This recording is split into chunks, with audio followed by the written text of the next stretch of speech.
எல்லாருக்கும் என் இனிய பொங்கல் நல்வாழ்த்துக்கள். பழைய கவலைகள் எல்லாம் போகி நெருப்போட போகட்டும். இந்த தை மாசம் ஒரு புது நம்பிக்கைய கொண்டு வரட்டும். நம்ம பெரியவங்க சும்மாவா சொன்னாங்க, தை பிறந்தால் வழி பிறக்கும்னு. ஆமாங்க, இந்த அறுவடை திருநாள் நம்ம எல்லாருடைய வாழ்க்கையிலும் ஒரு புது வழிய கண்டிப்பா திறக்கும். பொங்கல்னாலே நமக்கு முதல்ல ஞாபகம் வர்றது நம்ம விவசாயிகள் தான் இல்லையா? நமக்கு சோறு போடுற அந்த தெய்வங்களை நம்ம இன்னைக்கு கொண்டாடுறோம். ஆனா இதே நாள்ல நம்ம கொண்டாட வேண்டிய இன்னொருத்தவங்களும் இருக்காங்க. அவங்க யாருன்னு யோசிச்சிருக்கீங்களா? ஆமாங்க, அது வேற யாரும் இல்ல, நம்ம ராணுவ வீரர்கள் தான். இன்னைக்கு ஜனவரி 15 இந்திய ராணுவ தினம். பாருங்க, உழைப்பையும் வீரத்தையும் ஒன்னா சேர்த்து கொண்டாட இயற்கையே நமக்கு ஒரு வாய்ப்பு கொடுத்திருக்கு.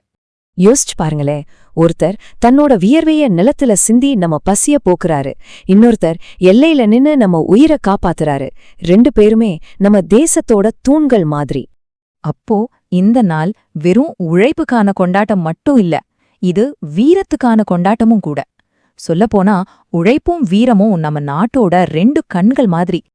அதனால வாங்க, இந்த சிறப்பான நாள்ல நம்ம உழவர்களையும் போற்றுவோம், நம்ம வீரர்களையும் போற்றுவோம். ரெண்டு பேருக்கும் நம்ம நன்றிய சொல்லுவோம்.